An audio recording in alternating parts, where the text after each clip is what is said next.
Nascido em 1º de maio de 1922 em Mumbai, antiga Bombaim, na Índia, e falecido em 29 de junho de 2017, nos Estados Unidos, Kai Khosroddin Shah Irani foi professor emérito de filosofia no City College de Nova York, onde lecionou por 61 anos. Ele foi chefe do departamento por 9 anos, além de diretor e diretor executivo do Programa de História e Filosofia da Ciência, sendo responsável pelo desenvolvimento, execução e ensino do programa. Ele também foi diretor da Academia de Humanidades e Ciências por 12 anos. Ele trabalhou na área de História e Filosofia do pensamento antigo, religioso, moral, mítico e tecnológico. Na reta final desse período, ele formulou o que chama de sua contribuição original para a filosofia, a saber, a teoria dos domínios da crença. Nesta parte da entrevista, que foi sem dúvida o clímax da entrevista, discutimos com ele essa tese dos domínios da crença. Professor Irani, como seres humanos, parece que tendemos a querer acreditar em algo. Seria essa uma necessidade intrínseca? Precisamos acreditar? A crença é um estado natural da nossa consciência. Crenças primitivas estão relacionadas com a nossa percepção e experiência, e com as crenças sobre que vivenciamos a partir das nossas ações no mundo. Quando movemos algo, acreditamos se fizemos algo. Se a sua pergunta é se precisamos acreditar em algo além do que vivenciamos aqui e agora, a resposta é sim. Principalmente devido a outro aspecto da nossa natureza humana, impulsionado por certas demandas internas da nossa psique. A crença é fundamentalmente o elemento do pensamento. Nossa natureza é tal que somos constituídos de crenças e valores. Isso se aplica não apenas aos seres humanos, mas também a todos os seres conscientes, incluindo os animais. A diferença entre humanos e animais é que eles não possuem o mecanismo, ou seja, a linguagem falada, para articular suas crenças e valores como nós.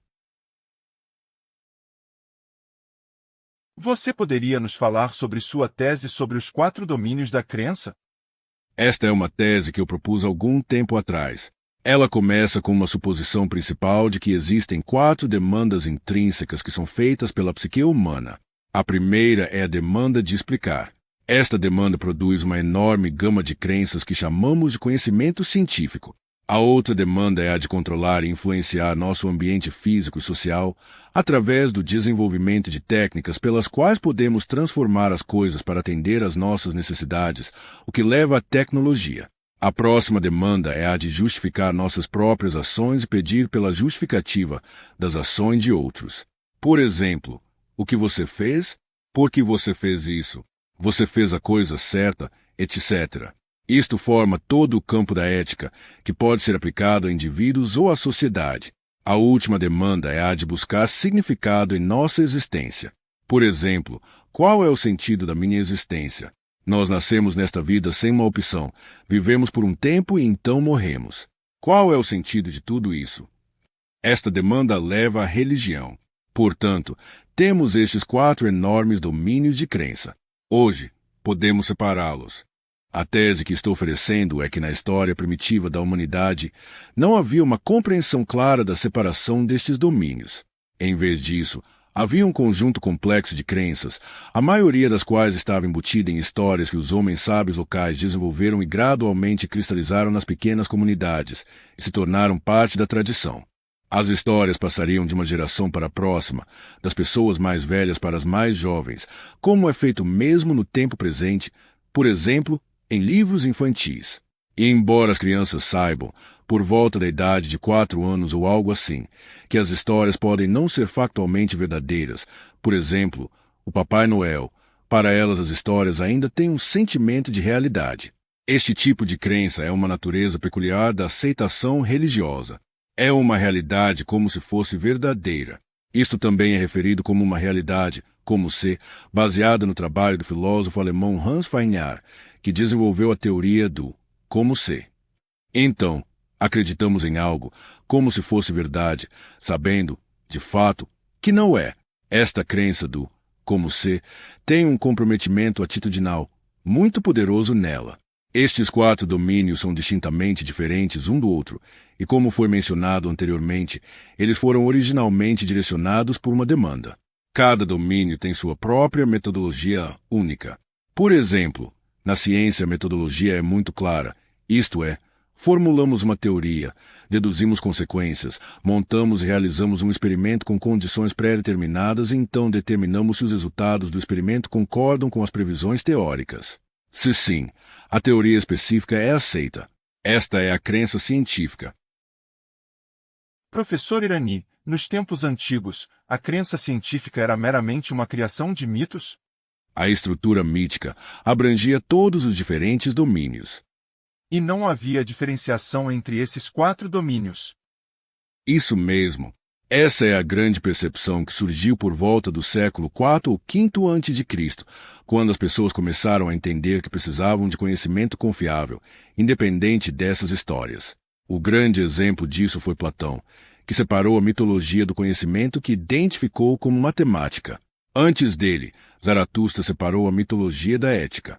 Como exemplo da falta de separação dos 4 domínios da crença na antiguidade, vamos analisar uma antiga história mítica egípcia.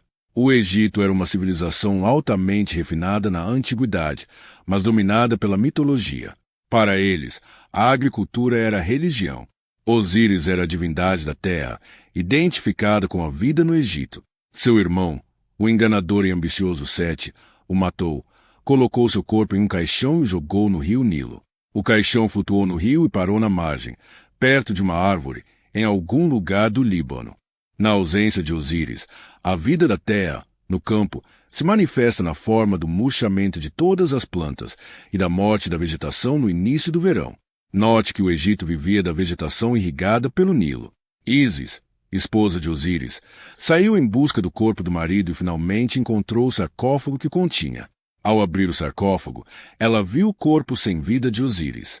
Ísis era conhecida como a deusa da regeneração.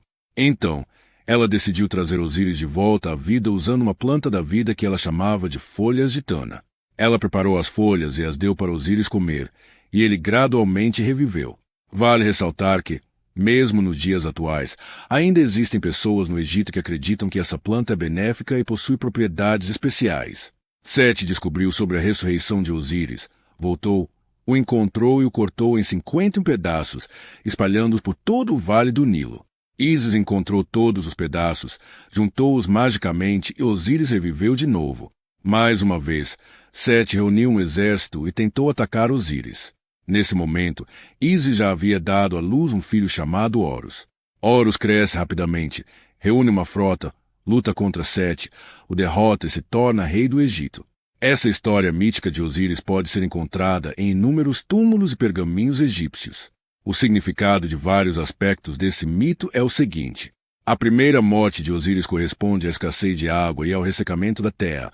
A segunda morte de Osíris e o derramamento de seu sangue no Nilo estão associados à cor avermelhada da água do Nilo após a estação chuvosa.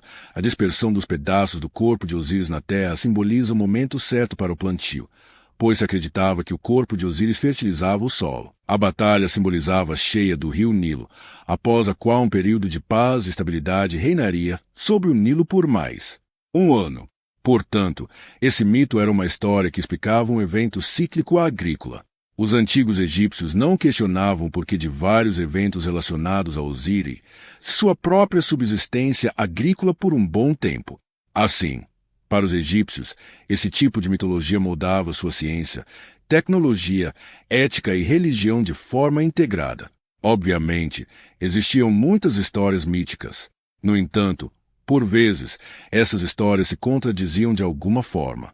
Com o passar do tempo, as pessoas se tornaram mais curiosas e começaram a questionar a veracidade de alguns aspectos das histórias. Por exemplo, iam até a nascente do Nilo e viam que a razão para a cor vermelha do rio não era o sangue de Osíris, mas simplesmente a terra que tinha sido levada para o rio, alterando a sua cor. Esse tipo de constatação abalou as crenças das pessoas baseadas em mitos. Segundo o filósofo alemão Ernst Cassirer, a mitologia nunca é refutada. Ela morre porque deixa de ter função e se torna irrelevante. Não sabemos em que momento o mito de Osíris e as alterações agrícolas nas terras em redor do Nilo se tornaram irrelevantes. Em geral, durante a maior parte da nossa existência humana, vivemos rodeados por muitas crenças míticas. Tales de Mileto, O matemático, astrônomo e filósofo grego explicou o eclipse solar de 28 de maio de 585 a.C., não por meio de um dragão tentando engolir o Sol, mas sim por sombras ou um corpo interferindo na luz solar. Ao fazer isso, ele introduziu uma mudança de um pensamento mítico para um pensamento científico. As pessoas não acreditaram nele porque não o compreendiam, e sua explicação foi vista como um pecado. Ele estava desafiando algo fundamental na vida das pessoas. Como os 4 domínios da crença, isto é, conhecimento científico, tecnologia, ética e religiões foram separados? E em que ordem? Isto é primordialmente especulativo, mas eu acho que a tecnologia se separou primeiro, porque as pessoas começaram a encontrar formas mais eficientes de fazer as coisas. Um dos métodos fundamentais da tecnologia é a eficiência. Você continua tentando técnicas diferentes e adota a mais eficiente, não importa quais sejam as histórias míticas. Com o tempo, as histórias se tornam irrelevantes, embora as pessoas possam não falar delas como tal. Como você explica as visões do escritor e acadêmico americano Joseph Campbell sobre o que precisamos explicar a seguir? Ou seja, após descobrirmos que não existem dragões nas florestas, partimos para a próxima região inexplorada, por exemplo, o espaço sideral, e tentamos descobrir se existem alienígenas lá, e como lidar com eles, e assim por diante. Portanto, tendemos a trazer o mito de volta para a vida, mas em uma forma diferente. O que acontece, que nos faz reviver o mito em uma forma diferente, embora a forma anterior tenha se tornado irrelevante após adotarmos a tecnologia?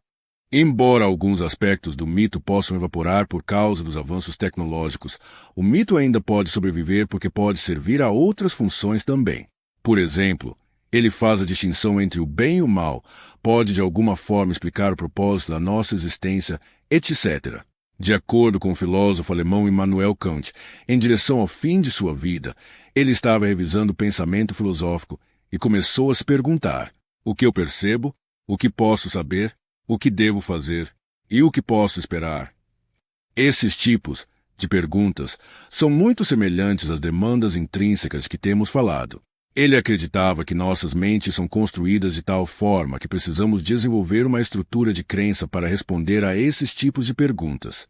Na medida que o tempo passa, a ciência, a tecnologia e a ética se separaram, mas não sem conflitos enormes.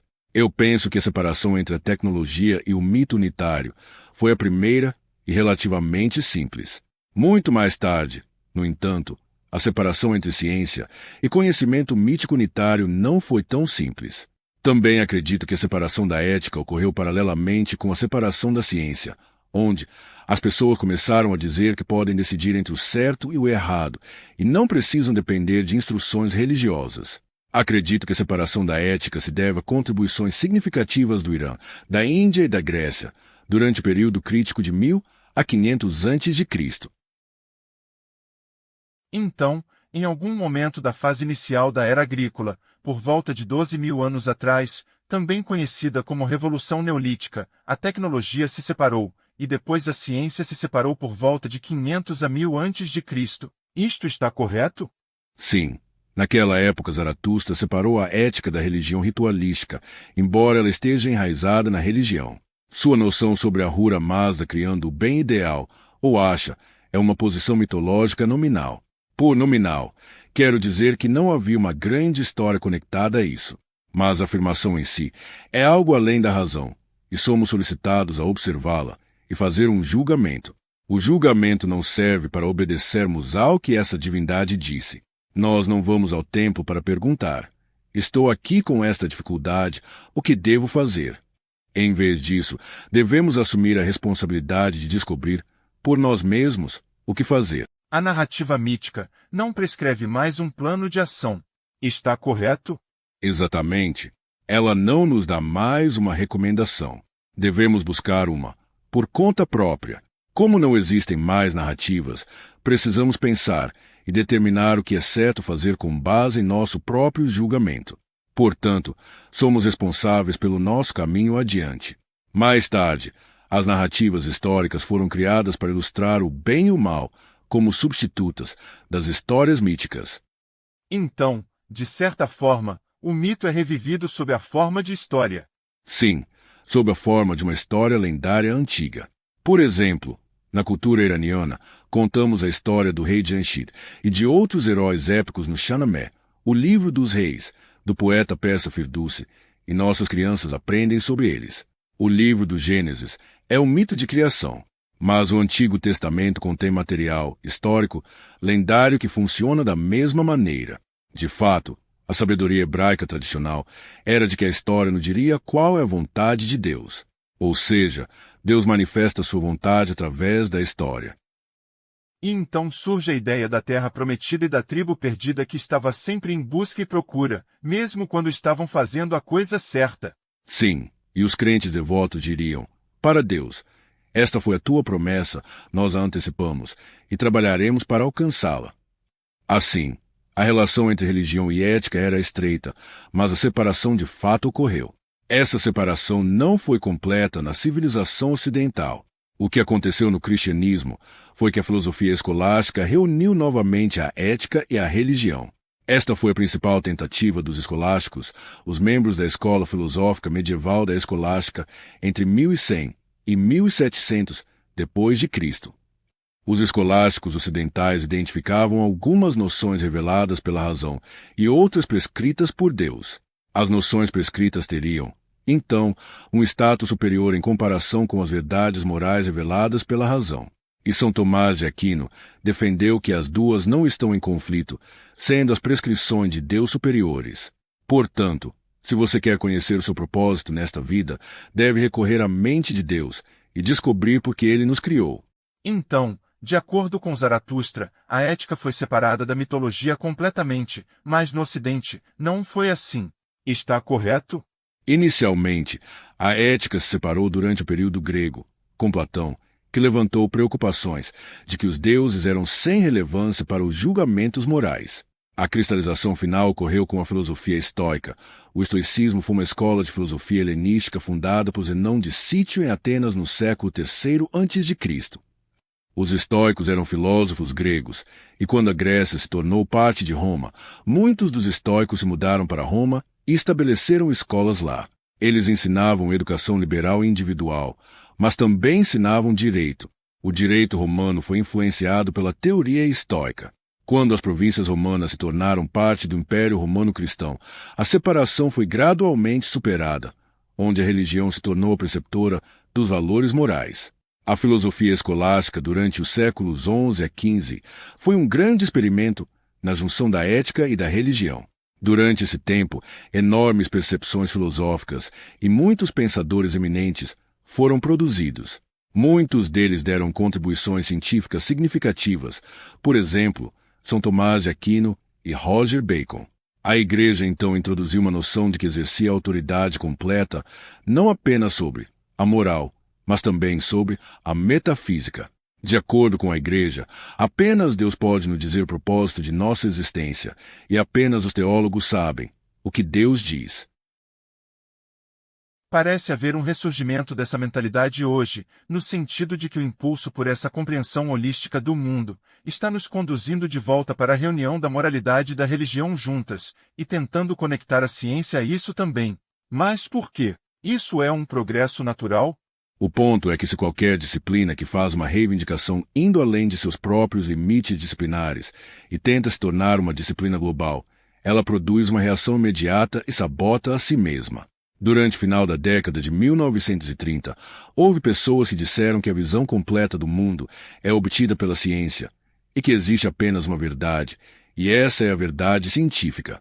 As pessoas naturalmente logo perceberam que a ciência sozinha não pode responder a perguntas que legitimamente pertenciam aos outros domínios. A tese do domínio de crença é que, uma vez que vamos além do nosso domínio atual para explicar fenômenos, então podemos gerar confusão mental. Isso está acontecendo constantemente.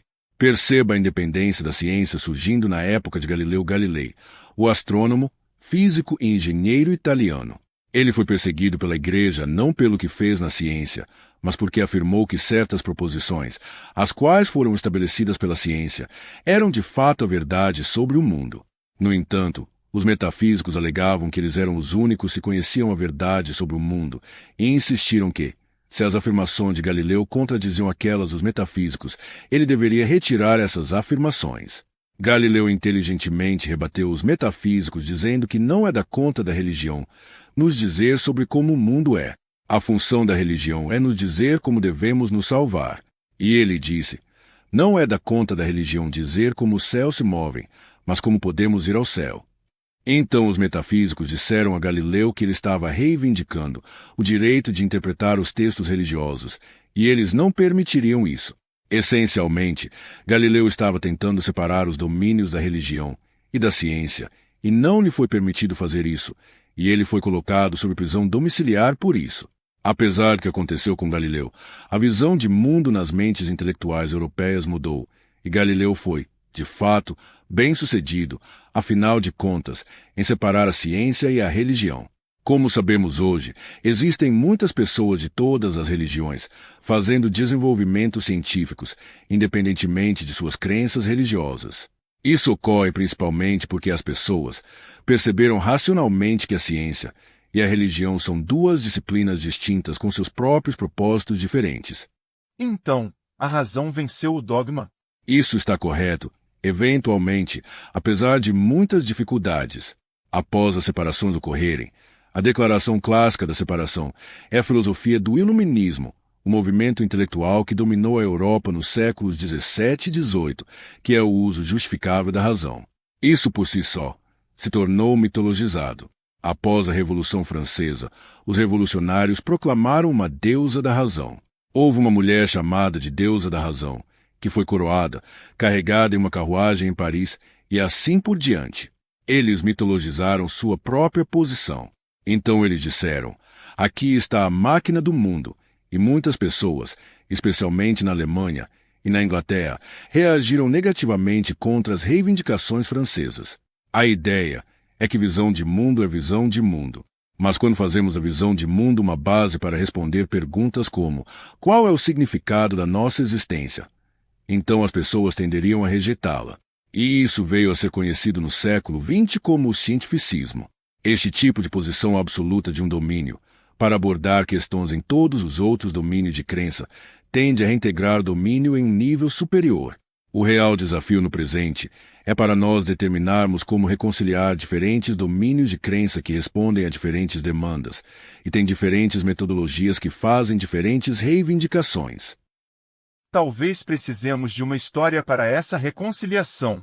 O que eu acho que devemos fazer é levar as pessoas a terem a percepção correta. Em vez de termos um mito ou uma história, estou inclinado a pensar em um certo tipo de sensibilidade refinada. Você poderia chamar isso de sabedoria para integrar esses domínios em nossa consciência, de modo que possamos mantê-los juntos sem permitir que eles invadam os outros domínios e vivendo uma vida satisfatória. É o treinamento da mais alta sensibilidade da existência humana. Espero estar me explicando adequadamente. Estou tentando expressar um sentimento profundo que tenho sobre este assunto. A maioria dos conflitos é essencialmente inútil, e são conflitos decorrentes de mal-entendidos. Eu tentei levantar esta questão com muitas pessoas. Elas acham que estou tentando refutá-las quando, na verdade, não estou. Estou tentando dizer a elas que cometeram um certo tipo de invasão intelectual, isto é, cruzar um domínio para outro domínio impropriamente, por exemplo, usando os critérios ou métodos errados. Se você reconhecer as linhas de fronteira, seu problema desaparecerá. Então, se eu sou um cientista preocupado com a natureza do quantum, eu não deveria me preocupar com a tecnologia de como meu carro deve operar. Sim, ou faça isso adotando a metodologia dela. Agora, o que aconteceu é que a tecnologia faz uso da informação derivada da ciência e desenvolve técnicas para atingir certos objetivos. Essas técnicas transformarão o ambiente e a estrutura social. Portanto, ela deve levar em consideração vários problemas de valor que vêm do domínio da ética. A ciência é neutra, mas quando aplicamos a ciência, ela perde sua neutralidade e influencia nossas vidas de alguma forma. Portanto, pode afetar nossos valores morais. Então, se eu sou um cientista nuclear e estou fazendo pesquisa pura, tudo bem. Mas assim que minhas descobertas são usadas para fazer uma bomba nuclear, ou mesmo trabalhar em problemas que levam para a aplicação da fabricação de bombas, então devemos considerar as preocupações de valores morais também. Você precisa se perguntar sobre o que você está fazendo como um ser humano em uma sociedade humana. Deixe-me fazer-lhe uma pergunta moral. Albert Einstein estava certo ao desenvolver a teoria da relatividade? Embora ela tenha levado à bomba nuclear? Naquela época, ninguém conseguia prever tal aplicação de forma alguma. E mesmo quando vimos aquela relação entre massa e energia, e percebemos que ao destruir a massa, liberaríamos uma energia enorme, ninguém conseguia ver como isso seria possivelmente feito. Mas quando viram que uma reação em cadeia pode ocorrer após a divisão do átomo, resultando em uma quantidade enorme de energia, eles tiveram que pensar. Na verdade, algumas pessoas pensaram sobre isso, enquanto outras escolheram não trabalhar naquela área, porque achavam que aquele trabalho era potencialmente destrutivo. Essa foi uma decisão difícil de tomar. Hoje em dia, qualquer pessoa familiarizada com a tecnologia pode fazer uma bomba até mesmo em sua garagem. É por isso que temos essa necessidade de reconciliação dos domínios da crença, porque as coisas estão muito fora de controle. Sim, muito mesmo. Nós não sabemos exatamente como estruturar exigências morais sobre avanços tecnológicos altamente refinados. Nós realmente não sabemos como resolver isso. Como mudar o sistema de transporte para afetar a vida em uma cidade e como controlar essas forças destrutivas por causa de seu perigo inerente. Como controlar a tecnologia da pesquisa de DNA, que pode afetar a vida de maneiras totalmente imprevisíveis no futuro. Precisamos fazer isso. Todos percebem que precisamos fazer isso. Nós apenas não sabemos como.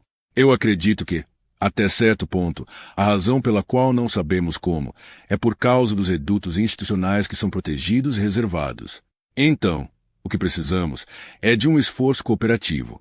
Algumas das principais falhas da nossa sociedade atual são que nós não criamos uma rede adequada de trocas e informações para avaliar isso. E o papel que a ética pode desempenhar aqui é trazer responsabilidade. Isso mesmo. É identificar valores apropriados e mostrar quais possíveis consequências podem existir que violariam esses valores, de uma forma ou de outra, e onde é que devemos assumir a responsabilidade por controlar melhor as consequências. Então, o que você está dizendo é que o papel da ética é trazer alguma responsabilidade em nossa abordagem para outros domínios, particularmente ciência e tecnologia. Sim, para que o que fazemos seja justificável e seja digno de objetivos humanos e não cause danos às estruturas sociais ou aos indivíduos. Várias coisas podem acontecer. Por exemplo, a liberdade pode ser corroída por mudanças tecnológicas. Por exemplo, técnicas pelas quais se pode invadir a privacidade de outros indivíduos podem ser extraordinárias, o que já está acontecendo. Técnicas que podem mudar a natureza da interação social. Por exemplo, estas tecnologias de computador estão tornando a presença de pessoas no ambiente de trabalho menos importante. Antigamente, a proximidade era extremamente importante. Portanto, devemos considerar que tipo de estrutura social poderemos ter no futuro quando implementarmos novas tecnologias e as implicações disso para a vida humana.